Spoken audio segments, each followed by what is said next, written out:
Hello दोस्तों। अंजना के channel में आप सभी का हार्दिक स्वागत है। तो आइए दोस्तों, आज हम एक बहुत अच्छी सुंदर मोटिवेशनल स्टोरी जानते हैं। दोस्तों, एक बार एक नगर में एक व्यक्ति के घर एक बहुत ही होनहार लड़के ने जन्म लिया। दोस्तों, जैसे जैसे वो लड़का बड़ा होने लगा, गांव वालों का दिल भी उस बच्चे पर आने लगा, क्योंकि कहते हैं दोस्तों कि होनहार बच्चे के पालने में ही पैर दिख जाते हैं। उनको लगा जैसे ये लड़का बड़ा होकर हमारे गांव का मसीहा बनेगा, हमारे गांव वालों के लिए जरूर कुछ करेगा। और वो लड़का भी बहुत अ, सुंदर होनहार लड़का था, और धीरे धीरे वो लड़का एक बहुत ही अच्छा तलवारबाज बनने की कोशिश करने लगा। क्या होता है दोस्तों कि धीरे धीरे लड़का सुबह शाम तलवारबाजी करने का अभ्यास करता है और सुबह शाम अपनी शिक्षा भी ग्रहण करता है। क्या होता है दोस्तों कि सुबह शाम शिक्षा ग्रहण करते हुए लड़का बहुत अच्छी तलवारबाजी करना सीख जाता है। अपनी तलवार की धार को वो खूब तेज करता जाता है।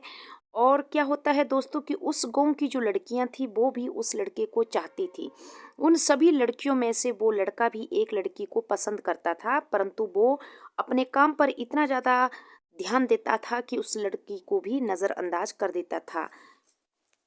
कभी उस लड़की तक उसने अपने दिल की बात नहीं रखी। दोस्तों, रात दिन वो लड़का अपने काम पे इतना ज़्यादा फोकस करता कि कभी भी एक समय भी बिल्कुल खाली नहीं बैठता था, और अपने शरीर के लिए भी बहुत अच्छा योगा वगैरह करता था। अब गांव वालों को भी लगने लगा कि ये लड़का हमारे गांव को हमेशा शैतानों से बचाकर ही जरूर रखेगा, क्योंकि वो लड़का बहुत ही ज़्यादा शक्तिशाली बन गया था। और धीरे धीरे तलवारबाजी भी उसने बहुत अच्छी तरह से सीख ली थी। तो क्या होता है दोस्तों कि एक शैतान की भी नज़र उस लड़के पर पड़ गई। वो उस लड़के को उसके लक्ष्य से भटकाना चाहता था, और उस गांव पर वो अपना कब्जा करना चाहता था। एक दिन जब वो लड़का आया तो उसने उस लड़के तो उस शैतान ने उस लड़के से आत्मा बनकर, बहुत सुंदर आत्मा बनी, और कहा कि सुनो, मैं एक सुंदर आत्मा हूँ। आप जो देखना चाहते हैं मैं वो आपको दिखा सकता हूँ फ्री में। लड़के ने कहा कि मुझे एक सुंदर सी तलवार दिखा दो, हीरे मोतियों से जड़ी हुई। तो उस आत्मा ने हीरे मोतियों से जड़ी हुई दोस्तों, उस आत्मा ने उस लड़के को वो तलवार दिखा दी। उस लड़के ने कहा कि आप मुझे एक सुंदर सी लड़की दिखाओ। फिर उस आत्मा ने एक सुंदर सी लड़की उसको दिखाई। उस लड़की को देखते ही वो लड़का मंत्रमुग्ध हो गया, क्योंकि वो लड़की तो और सामान्य लड़कियों से बहुत ज़्यादा सुंदर थी। लड़का लड़की के बारे में देखकर बहुत खुश हुआ और उसी के बारे में रात दिन सोचने लग गया। अचानक क्या होता है दोस्तों कि आत्मा उसको खूब सुंदर सुंदर और भी चीज़ें, पहाड़ पर्वत, बहुत अच्छी अच्छी चीज़ें दिखाने लगी। लड़का बहुत आकर्षित हो गया। अब आत्मा ने धीरे धीरे लड़के के मन पर काबू पाना शुरू कर दिया, और लड़का भी धीरे धीरे इन चीज़ों का इतना आदी बनने लगा कि उसने मेहनत करना धीरे धीरे छोड़ ही दिया। धीरे धीरे क्या होता है दोस्तों कि लड़का आत्मा के साथ बात करते करते, और आत्मा जो उसको चलचित्र दिखाते दिखाते कमज़ोर करने लग गई।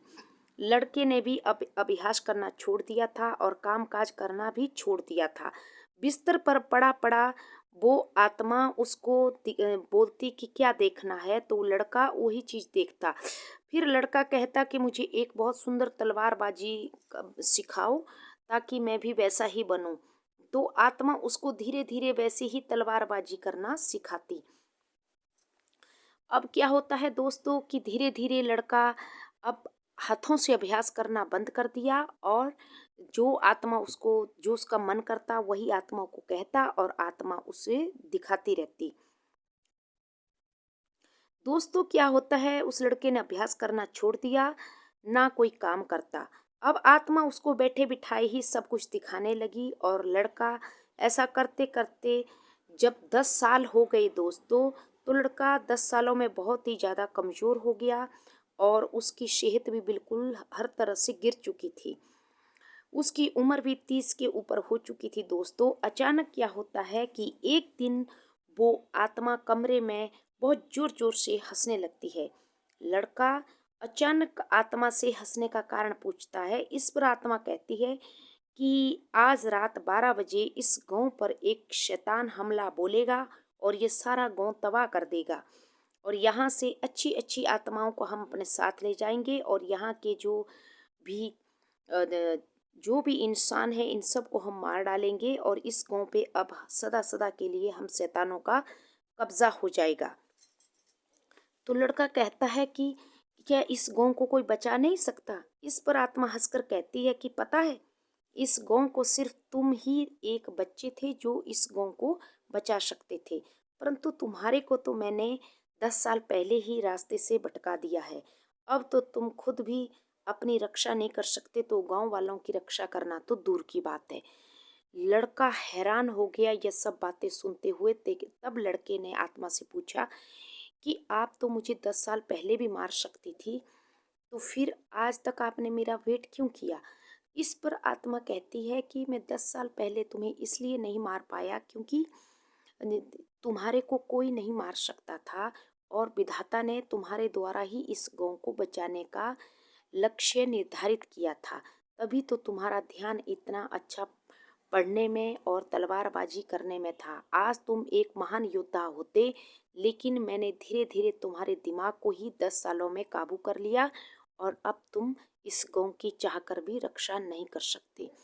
लड़का अपना माथा पकड़कर बैठ गया, उसको चक्कर सा आ गया, और आत्मा जो थी वो वहाँ से उड़कर चली गई। और उसी दिन दोस्तों रात को 12 बजे शैतानों ने आक्रमण किया और उस सारे गांव को तबाह कर दिया। लड़का तमाशा देखकर वो भी खुद मौत की नींद उन सारे गांव के इंसानों के साथ सो गया। तो देखा दोस्तों आप सबने, ये तो सिर्फ एक कहानी थी। आजकल हमारे साथ भी ऐसा ही हो रहा है। हमारे जैसे जैसे हम अ, सोशल मीडिया से जुड़ रहे हैं, वैसे वैसे हमारे बच्चे भी आलसी बनते जा रहे हैं, और खाली चलचित्र देखते ही जा रहे हैं। मेहनत करना बच्चों ने छोड़ दिया है।